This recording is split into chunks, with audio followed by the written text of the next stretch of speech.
It's variety on your number one radio station. Radio Easter. Do you want to take your business to the next level? Advertise with Radio East River by emailing us at admin@radioeastriver.co.za.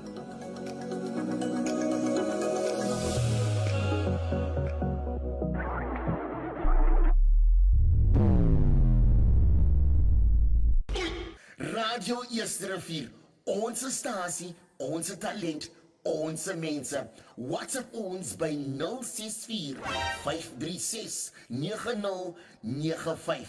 Talk to us. More music, the biggest variety on your number one radio station. Radio Easter.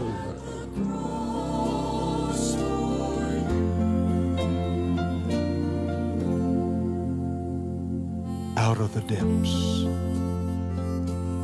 have I cried unto thee, O Lord. Lord, hear my voice. Let thine ears be attentive to the voice of my supplications. If thou, Lord, shouldest mark iniquities, O Lord,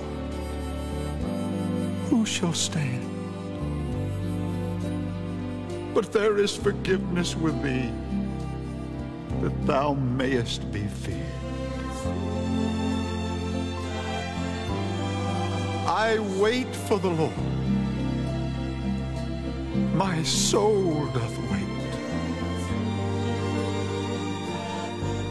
and in his word do I hope.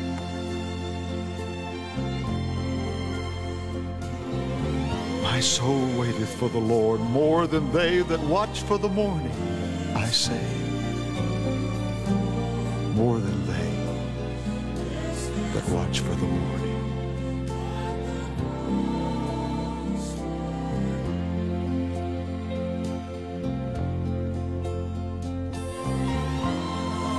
Let Israel hope in the Lord. For with the Lord there is mercy, and with him is plenteous redemption.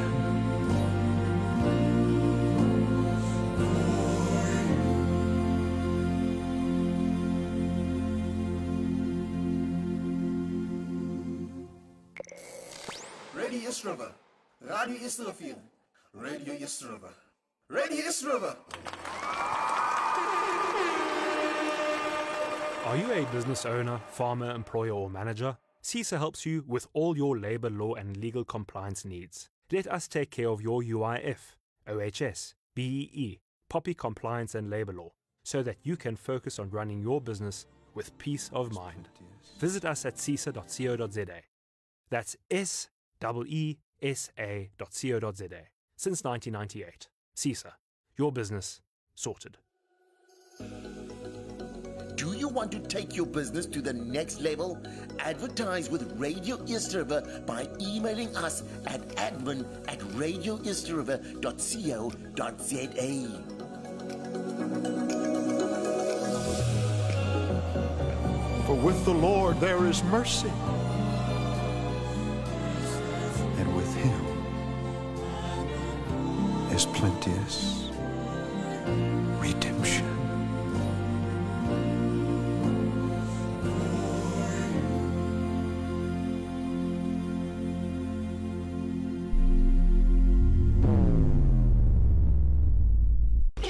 Radio East Rivier, onze stasie, onze talent, onze mense. WhatsApp ons by 064 536 9095. Talk to us. More music, the biggest variety on your number one radio station. Radio Easter. Radio East River, Radio East Rivier, Radio East River, Radio East River.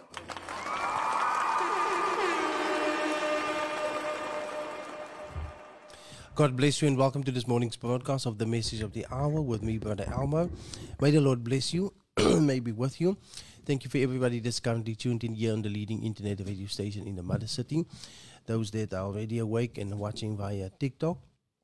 Those streaming via Facebook and also YouTube. May the Lord bless you, may be with you. Thank you for everybody that's currently also listening live on our app, www.radioeasterriver.co.za. The Lord bless you and the Lord be with you. And thank you for giving us your undivided attention this morning so that we can come into your home and heart and share with you the precious gospel of the Lord Jesus Christ. There is no greater news than the gospel. There is no greater book than the Bible, and there's no greater person than Jesus Christ. And we just give him the praise, the honor, the glory, the worship, the adoration, the admiration that is due to him and to him alone. So for those of you that have your Bibles ready this morning, you can turn with me please to the book of Acts chapter number 10, and we shall read from verse 9. On the morrow, as they went on their journey and drew nigh unto the city, Peter went up upon the housetop to pray about the 6th hour, and he became very hungry, and would have eaten, but while they made ready, he fell into a trance, and saw heaven open, and a certain vessel descending unto him, as it had been a great sheet knit at the four corners, and let down to the earth, wherein were all manner of four-footed beasts of the earth, and wild beasts, and creeping things, and fowls of the air. And there came a voice to him, Arise, Peter, kill and eat.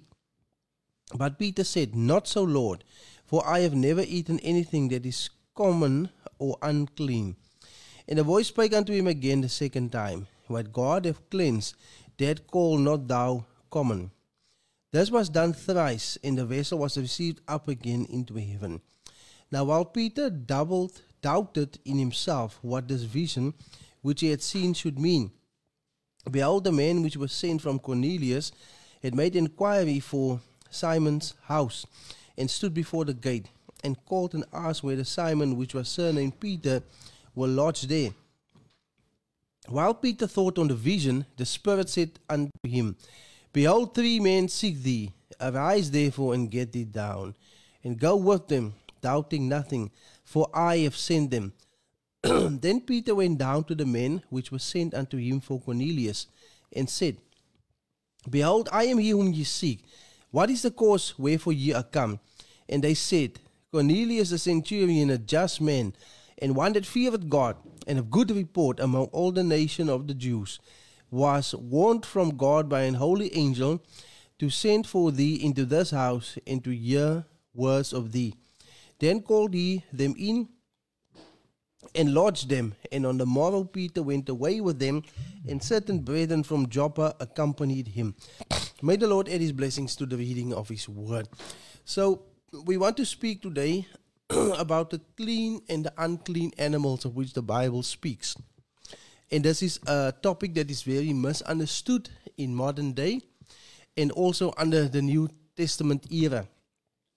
And to break it down, we see that the Apostle Peter was shown a vision. Now, Peter was a Jewish man, so by birth he was an Israelite, which means that he stemmed from one of the 12 sons of Jacob, which was Israel. God changed his name into Israel, and Peter was part of the covenant people of God. But Peter was also a chosen vessel by the Lord Jesus Christ, which was the Messiah. And Peter was the one unto whom the Lord gave the keys of the kingdom. So Peter was the one chosen and ordained of God to preach the gospel. And Peter was a man that grew up under Jewish customs, Jewish laws, Jewish rituals, until he met the Lord Jesus Christ, which was the fulfillment of the Jewish law, the fulfillment, the customs, the rituals. Hallelujah. Jesus Christ was the fulfillment thereof. And it was Jesus Christ that sent Peter to preach the gospel. Hallelujah. And he ordained him to preach the gospel unto the people of Israel. But the commission of Jesus Christ was also that the gospel should be preached unto all the world. But it was the Apostle Paul who was ordained to preach unto the Gentiles, and Peter unto the Jews. So Peter for the circumcised and Paul for the uncircumcised. Peter, being an unlearned man, was sent to the learned people. And Paul, being a learned man, was sent to the unlearned people. But in either case, we see that they were called by God to preach the gospel. And that is exactly what they did. Now we see that Peter went into a trance, a vision, in which he saw this, if we could call it a picnic blanket, coming down out of heaven with all sorts of animals. And a voice spoke to him and said that he should arise, he should kill and eat. And his reply was that he had never eaten something unclean or common. And then the voice came back to him and said, what God has declared clean, you cannot call common. It happened 3 times, and then the vessel or the blanket was received up into heaven again. And then basically it was a vision, and Peter was wondering what the vision was about. Now before this vision transpired, we see that an angel appeared unto Cornelius, which was the centurion over the band called the Italian band. And he was also fasting. And then an angel appeared unto him and then gave him instruction to go call for Simon, who is surnamed Peter. So we see that God has different ways to work. And people sometimes think that they can hinder God. They can hinder preachers. They can stop you from preaching the gospel. But we see that God has mysterious ways in which He works. Sometimes God works through dreams. Other times God works through visions. But God has a way to reach those that are unreachable. God has a way of saving the lost. And nothing can stop Jesus Christ. Hallelujah. When God has purposed something, nothing will hinder that purpose. Nothing will stop that purpose. But God's will be done. Hallelujah. And God has different ways to reach different people. Praise the name of the Lord. And here we see how that God sent an angel to Cornelius, instructing him to go and call for Peter. At the same time, God shows Peter a vision. And this was also fulfillment of prophecy, because the Bible said in Acts chapter 2, or in the book of Joel chapter 2, that it shall come to pass in the last days, saith God, that I will pour out my spirit upon all flesh. And your sons and your daughters shall prophesy, and your young man shall see dreams, and your old people, or your young man shall see visions, and your old people shall dream dreams. And then in Acts chapter 2, we see the fulfillment of this chapter in Joel being declared. So God does speak through visions. The Bible even speaks in the book of Job that God speaks through dreams. So God communicates through different channels, through different types of media, to reach the lost or to convey a message from the spirit world into our world. But we see that the vision of Cornelius was connected with the vision of Peter. Hallelujah. Cornelius being a Gentile. Yes, Cornelius being a person that comes from a background that doesn't know God.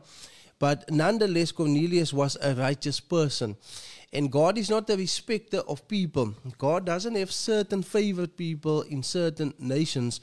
But God shows mercy to those that fear Him and that does righteousness. Hallelujah.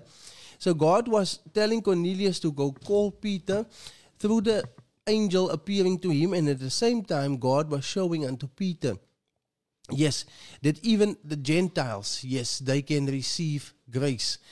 Now the Gentiles were considered as unclean people, and they were represented in such a way.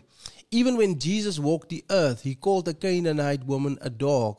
There was even a time where Jesus spoke in the preaching from the mountain in Matthew 7, where He said that we shouldn't cast that which is holy before the swine. So there are people that are even being called swine. Now, where people must understand this vision is that what was shown unto Peter was not literal animals, but it was a representation of unclean people.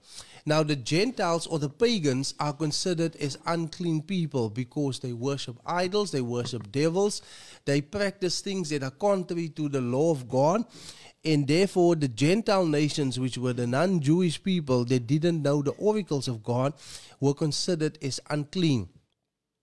So God was actually showing Peter that these unclean animals that were appearing to him in a vision was a representation of the unclean people. Yes.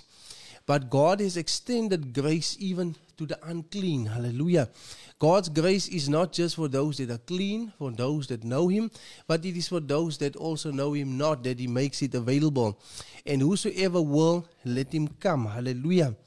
And we see that Peter was called to speak into the house of Cornelius, and Peter shared with them the gospel. And while he still spoke the gospel, the Spirit fell upon them, and God baptized them in the Holy Spirit. Hallelujah. So we see that the baptism of the Holy Spirit is available for all people everywhere. Hallelujah. Those that are willing to receive it.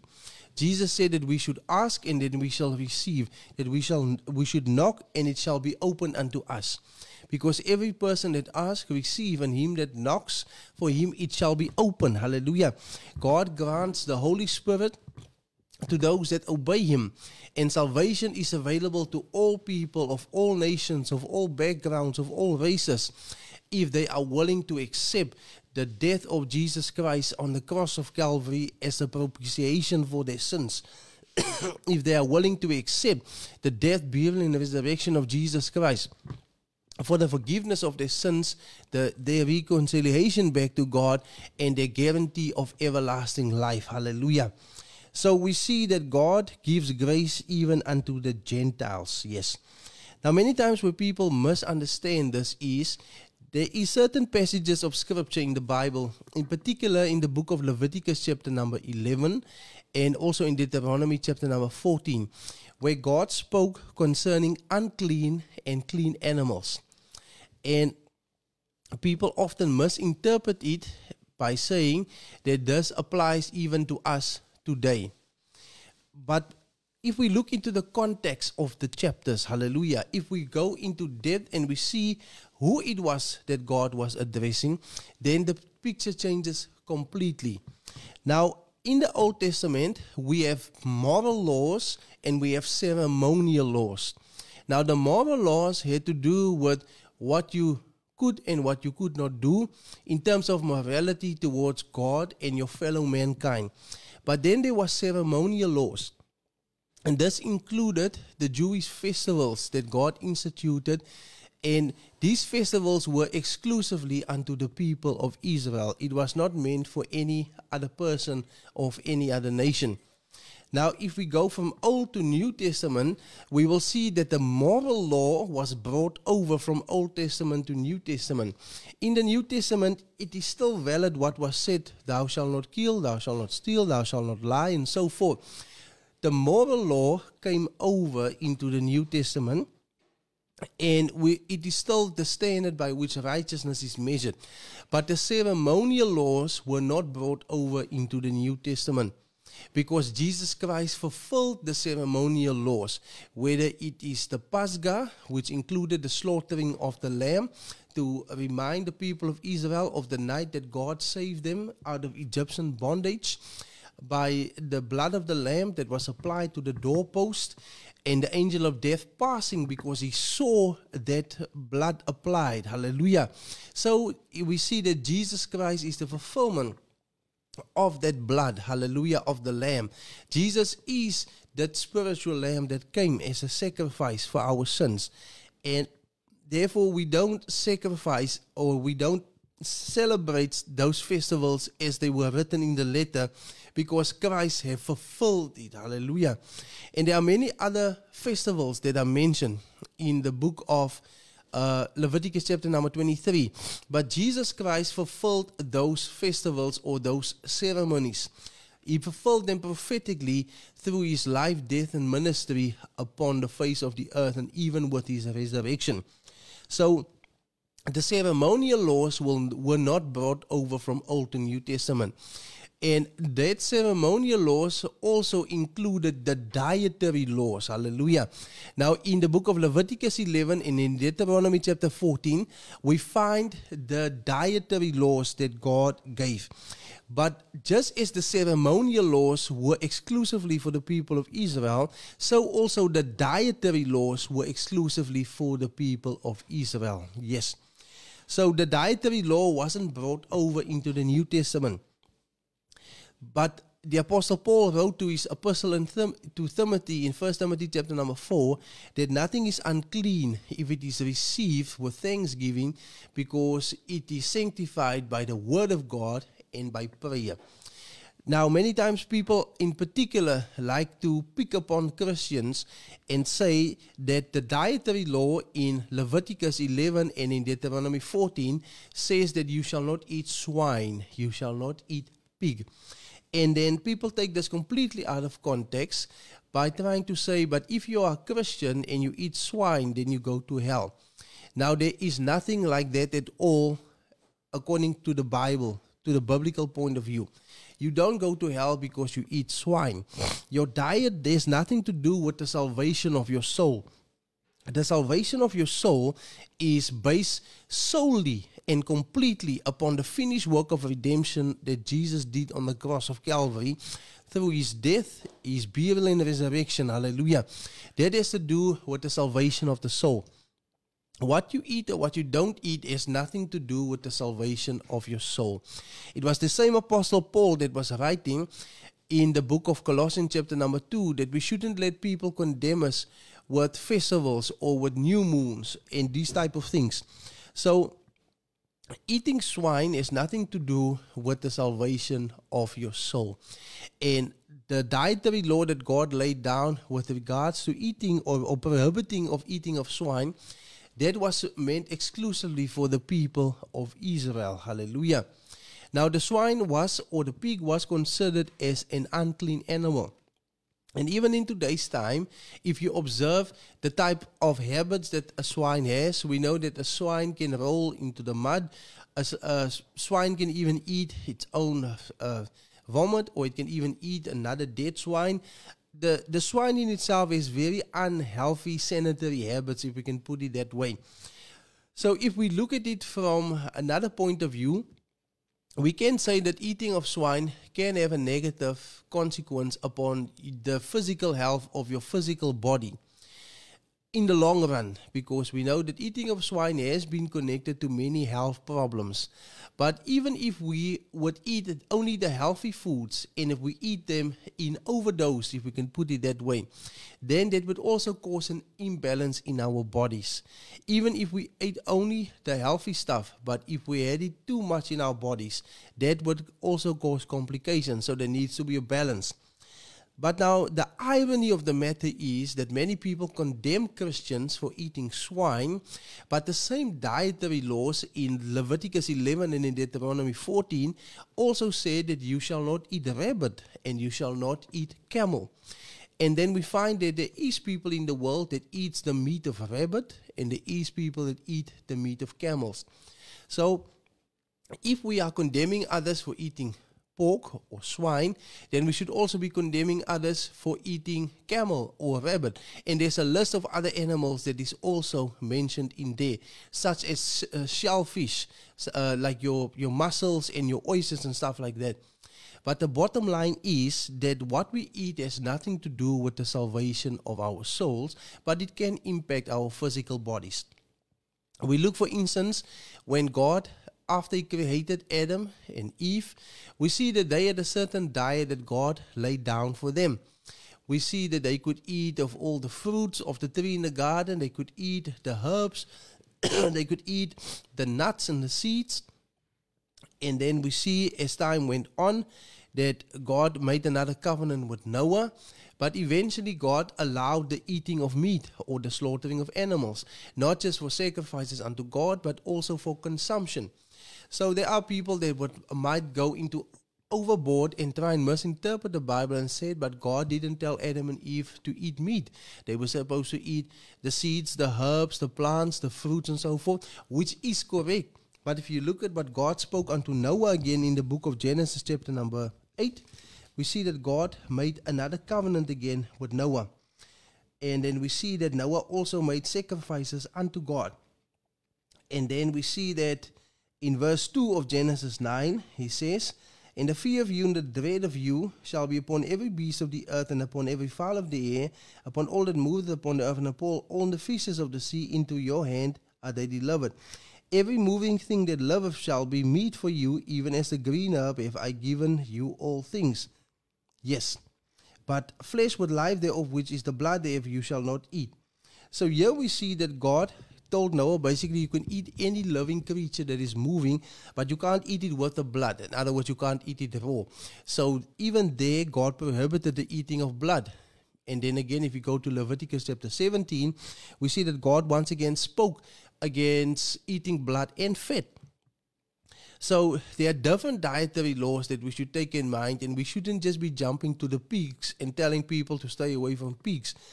But the bottom line is that what we eat and what we don't eat has nothing to do with the salvation of our souls. Whosoever believes and accepts Jesus Christ and the finished work of redemption on the cross of Calvary, such a person becomes an heir of salvation and everlasting life. Hallelujah. So we should not be excluding people from the kingdom of God based on what they eat. And then if we look at the different dietary laws again, we see that even when God came to visit Abraham in the book of Genesis chapter number 18, we see that Abraham even slaughtered the animal and Sarah went to make the bread. And God himself, Elohim, that came down with the two angels, was even supping with Abraham. He was having a meal with Abraham. And God himself even was drinking the milk, eating the meat, eating the bread. So eating of meat is not something that is being prohibited. Yes, not at all. We are free to eat meat. And if we go even further, the Apostle Paul was writing about this and giving a warning about the final days. He was saying, 1 Timothy 4, now the Spirit speaketh expressly that in the latter time some shall depart from the faith, giving heed to seducing spirits and doctrines of devils, speaking lies and hypocrisy, having their conscience seared with a hot iron, forbidding to marry and commanding to abstain from meats which God hath created to be received with thanksgiving of them which believe and know the truth. For every creature of God is good, and nothing to be refused, if it be received with thanksgiving, for it is sanctified by the word of God and prayer. So here we have a warning that there will even come people in the last day that will say, don't eat meat, abstain from meat. And we know certain people do this on certain days of the week. I think in particular the day that's called Wednesday, where people don't eat meat, they eat fish. But that is not something that we should be telling people that they should not be eating meat. Food is sanctified by the word of God and prayer. If you say thanksgiving over whatever you're eating, hallelujah, we know that God will sanctify that. Now that obviously doesn't mean that you should go and eat poison, or you should now tempt God and see if something will happen if you go and eat something that can potentially cause your death. That is also not what we are saying with regards to this topic. But one thing is for sure, that if God provides, we should thank him. Hallelujah. We should thank him for what we eat, and we should thank him for what we drink. So even in the book of Daniel, we see that a different diet was applied there as well. And we see that Daniel and his friends were eating of the vegetables, and they were refusing to drink the king's wine or to eat everything prescribed on the king's diet for them. But yet the diet they followed of eating the vegetables also caused them to grow and to be strong. But we cannot make a doctrine out of food. We cannot make a doctrine out of diet when it comes to the salvation of our souls.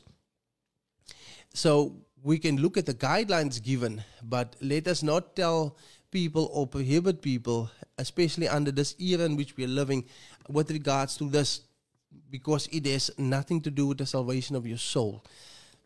What you eat has an impact on your body, it has an impact on your mood, but what is most important is, the Bible says in Matthew 4 verse 4, that man shall not live by bread alone, but by every word that proceeds out of the mouth of God. Now the outward man lives of bread, but the inward man lives of the word of God. Hallelujah. And that is what we should be eating. We should be eating the word of God. This body is temporary. This life is temporary. Yes, everything else is temporary, but God's word is eternal. Hallelujah. And we should be investing in our souls just as we invest in our bodies. There's nothing wrong to clothe yourself decent and proper. There's nothing wrong by eating a delicious plate of food. There's nothing wrong for a man to cut his hair and to make sure it's neat. There's nothing wrong for a woman to grow her hair and to make sure that it is neat. It is good to invest in your body because your body is also a temple of God. It is good to take care of the physical body, but what is more important is that you take care of your soul. And the soul is sustained by the Word of God. The more we eat the Word of God, the stronger the spiritual man becomes. Hallelujah. And that is the diet that we should be feasting on. Hallelujah. We should be feasting upon the Word of God. Now, if you are a child of God, you can only eat the Word of God. Jesus says, my sheep know my voice. Now, sheep eat sheep food. Hallelujah. So you can't feed a sheep something else. So a child of God feast on the diet of the Word of God. You can't feed a child of God anything else than the Word of God. Now we're going to take a break quickly. We're going to listen to that song again. There's room at the cross for you. And then after that, we return to today's broadcast of the Message of the Hour. Stay tuned. God bless you.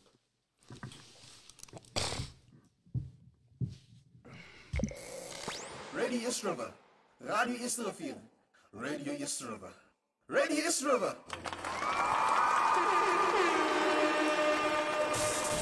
The best variety of music on your favorite radio station. Radio East River.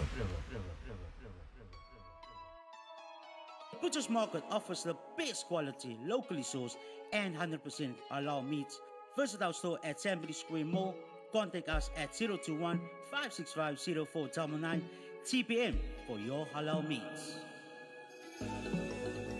Do you want to take your business to the next level? Advertise with Radio East River by emailing us at admin@radioeastriver.co.za.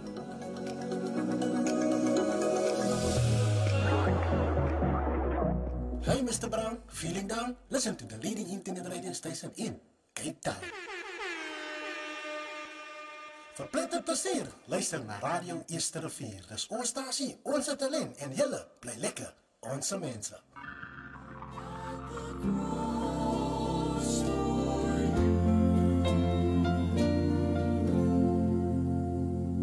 Out of the depths have I cried unto thee, O Lord. Lord, hear my voice. Let thine ears be attentive to the voice of my supplications. If thou, Lord, shouldest mark iniquities, O Lord, who shall stand? But there is forgiveness with thee, that thou mayest be feared. I wait for the Lord. My soul doth wait. And in his word do I hope.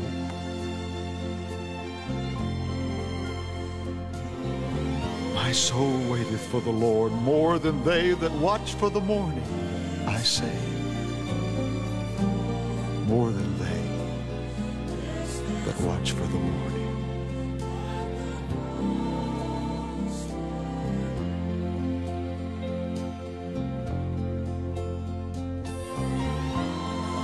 Let Israel hope in the Lord. For with the Lord there is mercy, and with him is plenteous redemption.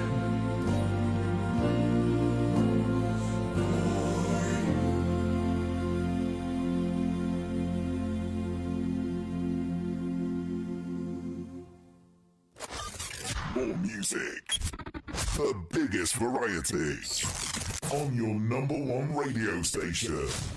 Radio East River. Radio Eerste Rivier Onze stasie, ons talent, onze mensen. God bless you and welcome back to this morning's broadcast of the Message of the Hour. So we're speaking about the clean and the unclean animals of which the Bible speaks. And we see that the Apostle Peter was shown a vision, hallelujah, about this a vessel coming down with the different types of animals on it. And he was being instructed to rise and to kill and to eat. And then his response was in the natural, although it was a vision, that he have never eaten anything unclean or common. But then it was declared unto him that what God has made clean, he shall not call common. So, yes, the spiritual meaning behind it is that God has given grace even unto the unclean people. So the unclean animals represented the unclean people, which were the Gentile nations. And in the book of Hosea, there was a prophecy given that God shall call these people that were not called a people. So that refers to the Gentile nations, yes, those that didn't know God, those that were without hope, without mercy, lost and dead in sins and in trespasses. So that is what the vision actually represented. The unclean people represented the it represented the unclean animals represented the unclean people, which were the Gentile nations, the pagans, the heathens, the idol worshippers that didn't know God. And God gave his grace unto the unclean people by allowing the gospel to be preached unto them as well, so that they can receive also everlasting life in the forgiveness of their sins. So there's nothing to do with what the food does in the natural, but it has to do with the spiritual. Hallelujah. This was a vision shown to the Apostle Peter. And we see while Peter yet spoke these words, the Holy Ghost fell upon them. And then Peter instructed that they should be baptized in the name of the Lord. And this is what is so important today, people, is that you must be baptized in the name of the Lord. You must hear the gospel, believe the gospel, accept the gospel, obey the gospel. In the book of Mark 16, verse 15, Jesus said unto his disciples, Go ye therefore and preach the gospel to every creature. He that believes and is baptized shall be saved, but he that does not believe shall be condemned. So if you believe, then you will be baptized. If you believe, then you will obey. Hallelujah. And if you obey and you are baptized, Peter himself said that they should be baptized in the name of the Lord. Hallelujah. Now, Peter wasn't saying this because he felt like it or he thought so, but Peter was sent directly by Jesus Christ. And in the book of Matthew chapter 16, Jesus gave unto him the keys of the kingdom. Hallelujah. And Peter was the one that gave the first sermon on the day of Pentecost. And what he spoke under inspiration of the Holy Spirit. And he gave instruction that they should be baptized in the name of the Lord. Now we know that the name of the Lord is Jesus Christ. The name of the Lord is Jesus Christ. There is no other name given under heaven by which man must be saved. There is no other name in which there's no other salvation found in no other person. It is only in the person of Jesus Christ. And if you have not yet been baptized in the name of Jesus Christ, then I will urge you this morning to get baptized in the name of Jesus Christ. Not in some other name, not in some other formula, not in some other way, but in water you must be baptized in the name of Jesus Christ. Hallelujah. The Bible says in Acts 2 verse 38, repent and be baptized in the name of Jesus Christ for the remission of sin, and you shall receive the gift of the Holy Spirit. That is what is very important today, is that you must repent and you must be baptized in the name of Jesus Christ for the remission of your sins, and you shall receive the gift of the Holy Spirit. Maybe you're baptized some other way. And then we see in the book of Acts 19 that the Apostle Paul came to Ephesus and he found about 12 disciples there that only knew about the baptism of John. So they were baptized according to what John told them. They were baptized unto repentance. But then we see that Paul asked them if they had received the Holy Ghost. Hallelujah. And they didn't even know that the Holy Ghost existed. And then Paul asked them the key question: how were you then baptized? And then they said, with John's baptism. And then Paul made the gospel more clear to them. And then he rebaptized them in the name of the Lord Jesus. And then the Holy Ghost came over them. Hallelujah. The baptism in the name of Jesus Christ is the only water baptism that is connected with the Spirit baptism in the Holy Spirit. Hallelujah. So there's a baptism in water and there's a baptism in Spirit. But throughout Scripture we see that the water baptism in the name of Jesus Christ is connected to the Spirit baptism. Praise the name of the Lord. The two go together. Now it can happen that God can baptize a person in the Holy Ghost first, like it happened with Cornelius in Acts chapter 10, but then after that they were baptized in the name of Jesus Christ.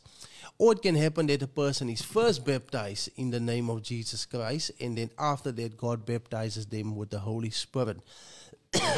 But in either way, it is God that baptizes with the Holy Spirit. When we baptize in water, it shows that we have accepted God.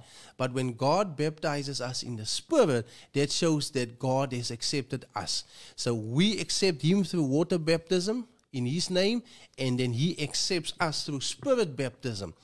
Now, only God has the authorization, hallelujah, to baptize somebody in the Holy Spirit.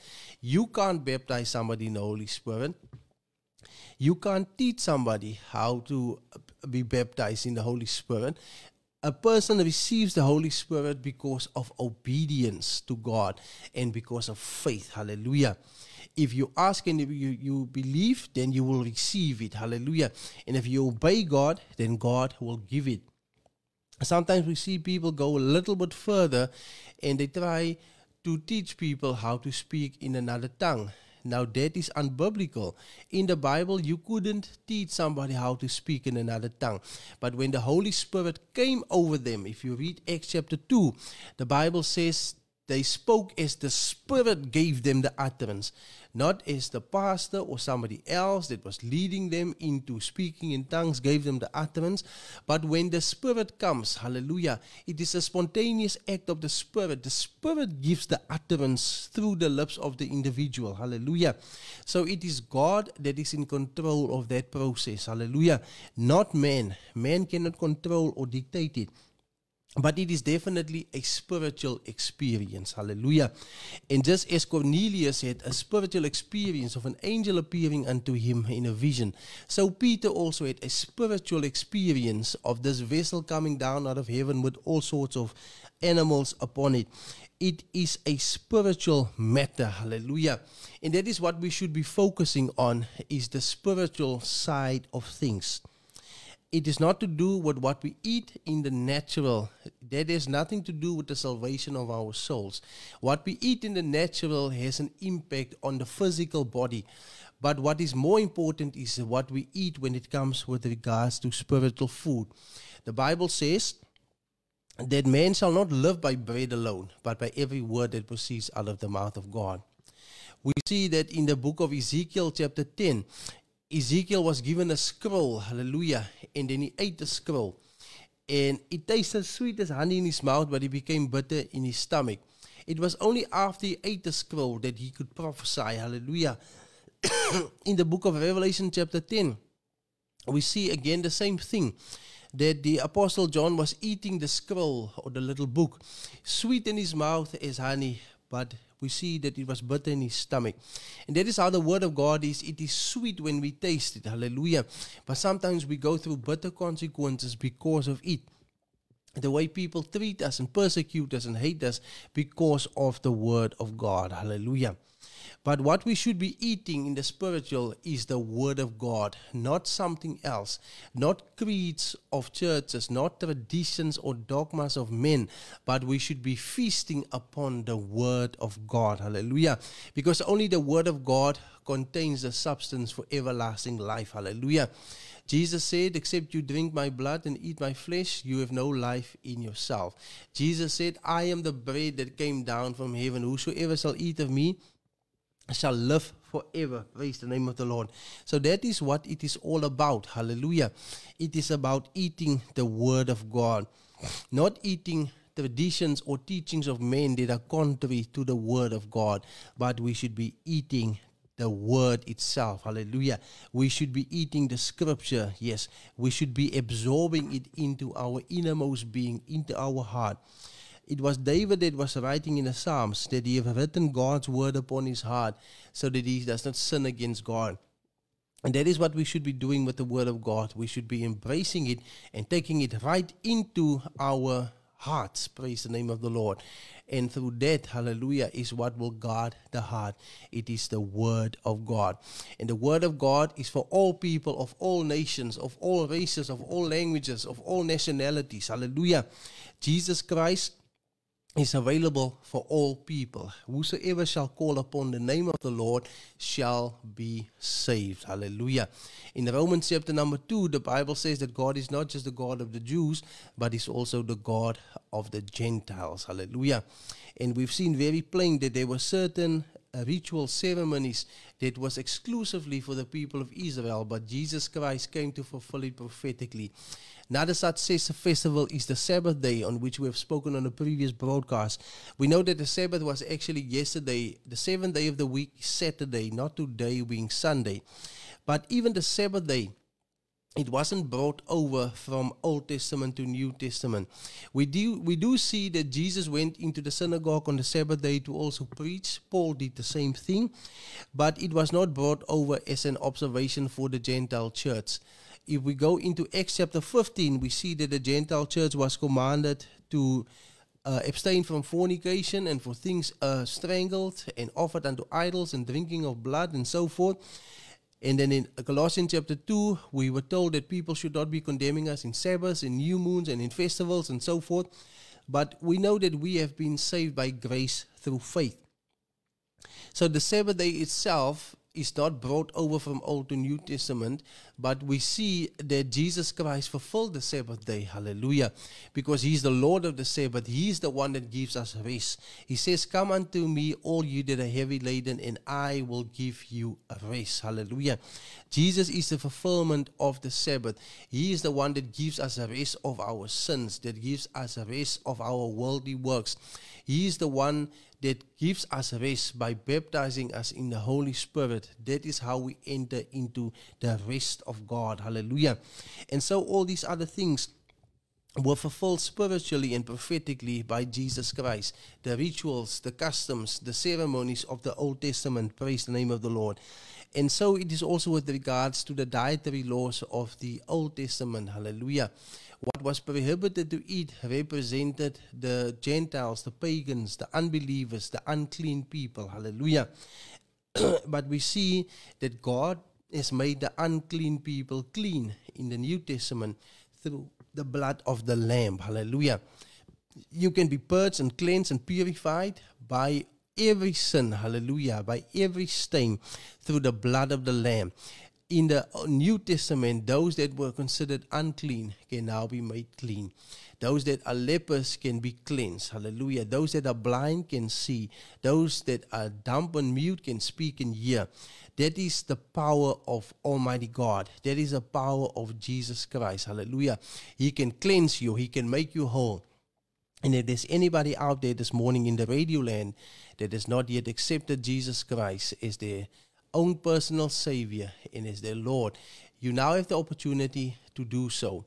You can bow your head right there wherever in the world you are. You can go on your knees and you can call upon the Lord. The Bible says that every tongue shall confess and every knee shall bow that Jesus Christ is Lord. Hallelujah. And you can pray to the Lord right now and you can accept Him as your Savior right now.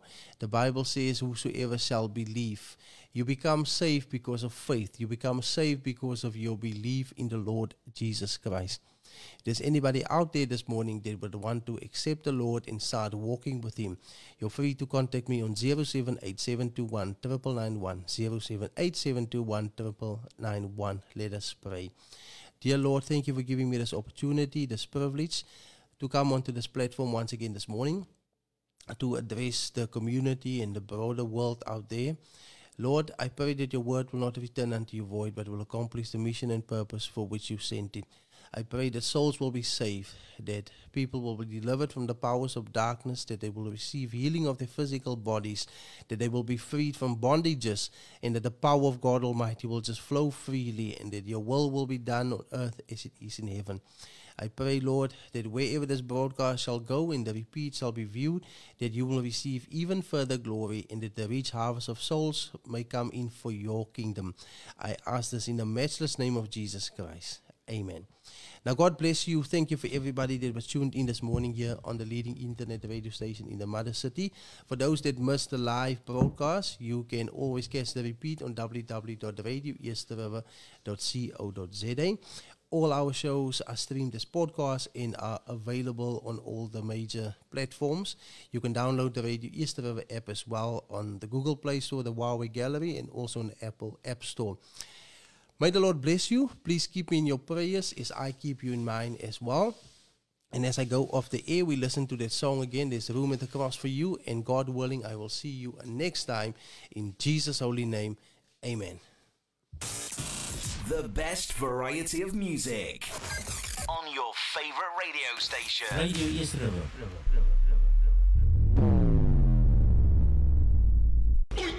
Radio Easter Rivier. Onze stasie, onze talent, onze mense. WhatsApp ons by 064 536 9095. Talk to us. More music. The biggest variety.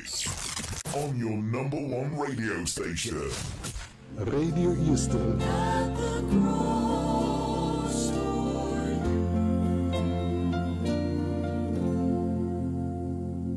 Out of the depths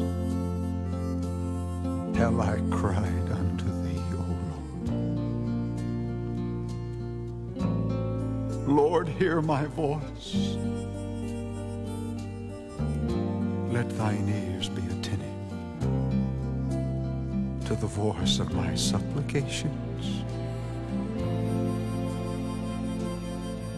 If thou, Lord, shouldest mark iniquities, O Lord, who shall stand? But there is forgiveness with thee, that thou mayest be feared. I wait for the Lord.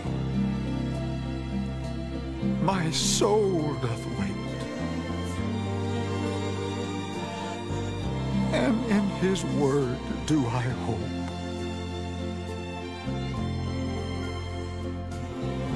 My soul waiteth for the Lord more than they that watch for the morning. I say, more than they that watch for the morning.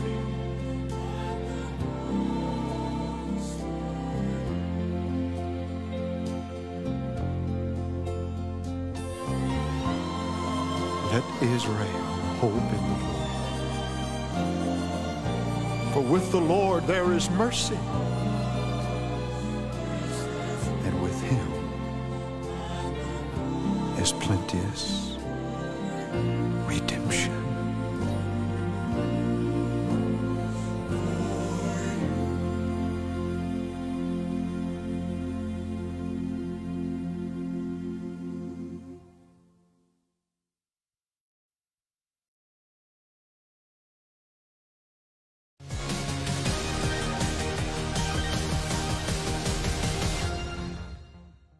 I've got nothing to lose and heaven to gain. I've got nothing to lose and heaven to gain by believing in Calvary.